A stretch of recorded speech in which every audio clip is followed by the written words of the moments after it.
Tonight, another high-speed chase in the Halifax area, and paying a visit to the doctor by phone. MITV News, Saturday at 6. Good evening, I'm Taran Budasing. Yet another high-speed chase in the Halifax area, this time in Clayton Park. Peter Angione joins us now with the latest. Taran, still no arrests tonight after this latest high-speed chase, which occurred last night. But unlike other previous chases, police called this one off. Police say the chase began just before 8 o'clock. They were responding to an assault call at this pub in Clayton Park. As a police cruiser entered the parking lot, another car with a male driver sped out. Police followed the car along Lacewood onto the Bicentennial Highway toward the Hammonds Plains exit, heading toward the Bedford Highway. Police say at one point the suspect drove up over a sidewalk on the Bedford Highway. That's when police ended the chase. Due to the speeds and the erratic driving of this suspect vehicle, it was starting to endanger the lives of possible pedestrians on the street, so we decided to terminate the chase. Police say the car reached speeds of up to 130 kilometers per hour, but they say there's no exact speed at which chases are called off. For us to blanketly say at any time that, yes, once we reach a certain speed, that individual is going to go free, then you're going to have every criminal in the world saying, well, I'm going to drive at such and such a speed, and I won't have to worry about the police. That concern has been going on for a number of years. And as mentioned in the report, still no arrests tonight, but police say they are confident an arrest will be made soon. The reason they are so confident, they were able to get a license plate number. They also have a description of the vehicle. It's described as a gray Toyota. Peter, are police giving any reason why there have been so many chases lately? Well, actually, Taran, police say there haven't been an unusually high number of chases. They just say lately these chases have been receiving a lot of media attention, and they say the reason that's been happening is since the chase on the 102 where shots were fired at police. But overall, they say there hasn't been an increase in the number of chases, just more media attention. Thanks, Peter. You're welcome.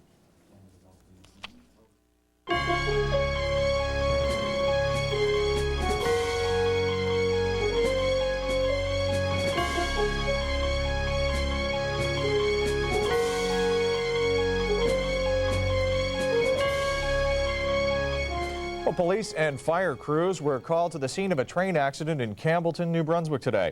3 rail cars carrying carbon dioxide left the tracks and tipped over. At least 100 people were evacuated from their homes. Dave Crace has more tonight from Campbellton. It happened just before 10 o'clock this morning in downtown Campbellton. While CN crews were moving some rail cars, 4 derailed in CN's main rail yard.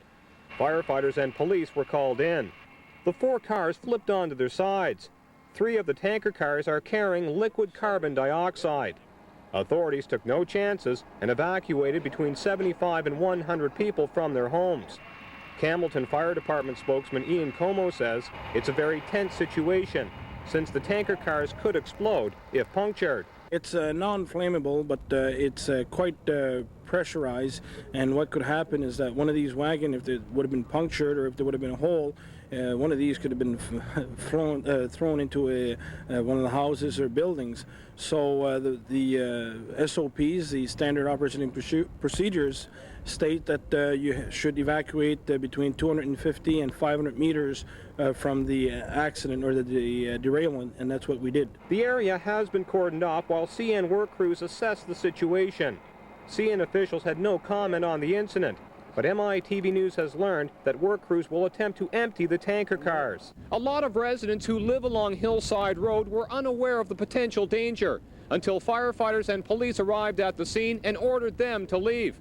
For many, it was a frightening experience. I got a scare, and I just got a whole bunch of stuff and left with the kids. Well, I kind of got scared. I didn't know if it was going to blow up right away or what, so I grabbed my daughter and I took off as soon as we could. And I know that they didn't tell some people on the street, and everybody kind of panicked a bit, but everything turned out good, and at least we got someone to stay. It's still not known how long it will take to empty the cars. It's expected once the danger of an explosion passes, residents will be allowed to return to their homes. There's no word on what might have caused the derailment. In Campbellton, Dave Crace, MITV News. A DC-9 jet with about 100 people on board has crashed in the Florida Everglades. The Federal Aviation Administration and an airport official say Value Jet Flight 592 was on a flight from Miami to Atlanta when it crashed in a marshy area northwest of Miami International Airport. The airport's Director of Public Affairs says they don't believe there are any survivors. An FAA spokesman says the plane was about 50 kilometers outside Miami when smoke apparently was reported in the cockpit. He says Flight 592 was believed to be returning to the airport when radar contact was lost. And authorities in Peru say a small private plane with 4 Canadians aboard is missing in bad weather in the Andes Mountains. The plane failed to arrive at Cuzco in eastern Peru after setting off yesterday morning on a 2.5-hour flight. The Canadian pilot and his 3 passengers are employed by a Canadian company, Aerodat.